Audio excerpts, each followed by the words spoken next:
토요일까지 결혼 얘기했었는데 갑자기 헤어지재요. 진짜 저한테 많이 참았어 이러면서 헤어지니까 어이가 없었어요. 사실 저는 스토커인 줄 알았어요. 너무 쫓아다녀서. 그런 연애를 처음 해봤어요. 모든 게 다 즐거웠어요. 같이 있을 때. 저는 서울에 있는 이름 있는 학교를 나왔고 남친은 좀 경기에 있는 이름 있는 학교를 나왔는데 근데 그건 중요하지 않은데 제 부모님이 좀 지적으로 되게 매번 집 오면 무시하셔서 왜 만나냐. 아 그래도 너무 잘해줬는데 어느 날 저희 결혼 가능이요. 다시 연락 올까요? 지난 일요일에 이별했어요. 토요일까지 결혼 얘기했었는데 일요일에 데이트하러 나왔는데 갑자기 헤어지재요. 어, 인연을 만났거든요. 의도가 뭘까요? 제가 준 물건 다 돌려주더라고요. 제가 그걸 놀라서 그 자리에서 던졌어요. 너무 충격을 받아서 어떻게 해야 되죠? 어, 크리스마스 이브에도 받았어요. 저는 32살 됐고 남친이 39 됐네요, 올해. 결혼에 대한 압박이 너무 심하긴 했어요, 남자친구가. 저는 부담스러웠거든요, 매번. 저는 대학 때 전전 남친 5년인가 만나고 남친이 저 전에 7년 사귄 여자가 있는데 그 여자가 서울에 집 없다고 남친이랑 헤어졌었대요. 공무원 합격하고. 그래서 그 사람은 양주에 집을 샀는데 그래서 저랑 롱디였거든요. 저는 경기 남부에서 살았었고 같은 회사에서 고백 받았었어요. 근데 사귀다가 중간에 양주로 이사 갔어요. 처음에 홍대 살 때는 집에 많이 데려다주고 이러다가 이사 가면서 거의 못 보긴 했었어요. 일주일에 한 번 너무 멀다 보니까 저도 이직도 했고 그래도 잘 사귀고 결혼하자고 이야기도 했어요. 제외 불가능하죠.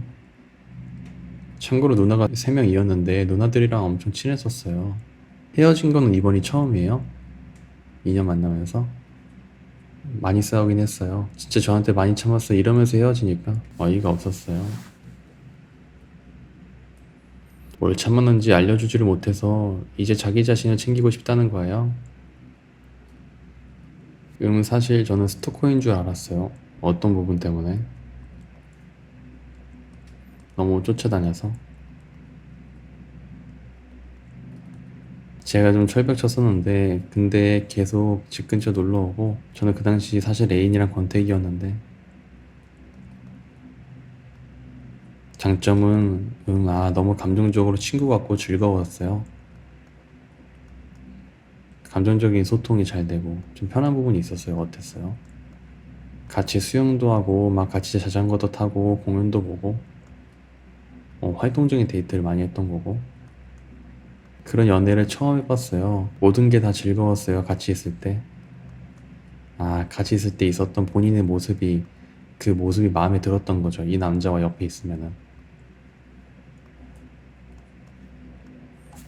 근데 제 질문에 그 대답을 해주셔야지 제가 뭐 어떤 건지 제가 알게 되는데 그때 제가 결혼 얘기할 때마다 저희 부모님이 보수적이어서 학벌 안 좋은 그런 걸 되게 좋게 생각하지 않으셔서 그 남자를 무시하셨어요. 객관적으로 저희 집이 잘 살기도 했고 경제력 차이가 어느 정도 났었어요. 저는 서울에 있는 이름 있는 학교를 나왔고 남친은 좀 경기에 있는 이름 있는 학교를 나왔는데 근데 그건 중요하지 않은데 제 부모님이 좀 지적으로 되게 매번 집 오면 무시하셔서 왜 만나냐. 아 그래도 너무 잘해줬는데 어느 날 왜 갑자기 크리스마스까지 멀쩡했던 사람이 이렇게 돌아서는 걸까요? 며칠 만에. 아 최근에 제가 교정 시작을 했는데 교정기가 너무 아파서 예민해서 좀 예민하게 굴긴 했어요. 붙잡아도 봤어요 부모님이. 네, 어떻게 붙잡았어요? 아, 저한테 쓴 편지 사진 첨부할 수 있나요? 편지 쓴 게 그 뭐 이별할 때 쓴 거예요, 상대방이? 잠시만요, 네네, 맞아요. 음, 어떤 의미인지를 제가 이해를 못해요. 아이고, 결혼한다 그러면 언제 하고 싶었어요? 지금 32살이신데. 저랑 33살 하기로 약속했었어요. 서로 사진도 찍었었어요. 33살, 40살 이렇게. 결혼에 대해서 얘기할 때 어떤 대화 나눴었어요, 부모님이랑 이 남자랑. 제가 결혼하게 되면 우리 단칸방 살게 될 것 같아 이런 거. 사실 경제적으로 무서웠어요. 사실 저랑 연봉 차이가 얼마 안 나더라고요. 2년 만에 알게 되었어요. 모아둔 돈은요 어땠어요? 남자친구는 회사 중소기업에서 기술직이었고 제가 영업직이었는데 저희 결혼 가능이요. 다시 연락 올까요? 어려울 것 같습니다. 부모님. 돈 때문인 것 같거든요. 어려운 이유가 뭐예요? 사람마다 생각이 달라가지고, 그냥 제 개인적인 생각이에요. 그냥. 저는 근데 어려울 것 같아. 내내 그래도 부탁드려요. 푸드님, 근데 반대로 생각을 해봐. 푸드님께서 상대방 남자한테 이별을 통보했어요.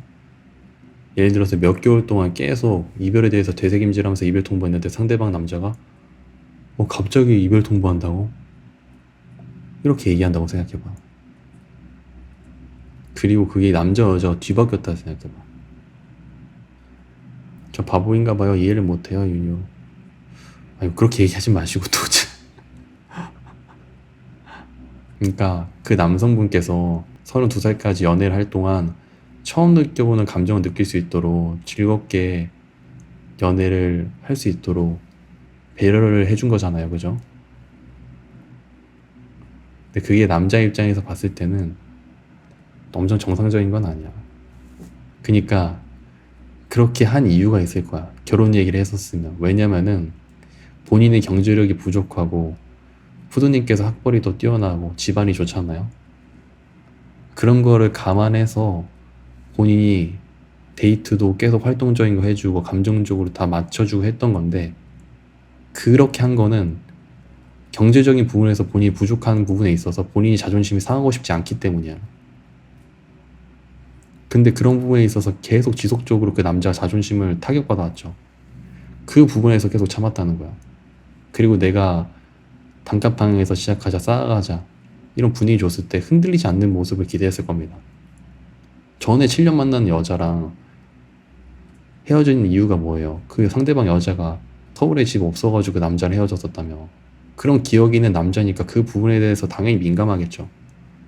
본인이 그런 부분이 부족한 걸 아니까 내가 할 수 있는 다른 부분에 있어서 최선을 다했던 거야, 연애 때. 그 남자는.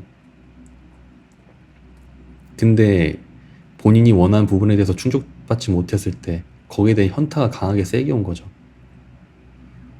그리고 거기에 대해서 계속 현타를 받고 자존심 상하는 상황을 겪으면서 결혼 생활을 유지하는 거 자체도 싫을 텐데, 문제는 푸드님을 만나면 연애 때 했던 것처럼 계속 지속해줘야 되잖아. 그거를 관계가 바뀌지 않았잖아. 본인의 본 모습도 못 보여주고 자존심도 상하고 인정도 못 받아. 그런 여자랑 어떻게 결혼해? 남자 입장에서 못해요. 감사합니다. 저는 이유라도 알고 싶었는데 진짜 감사해요. 진짜 번창하세요. 감사해요. 그렇게 얘기해 주시니 감사합니다.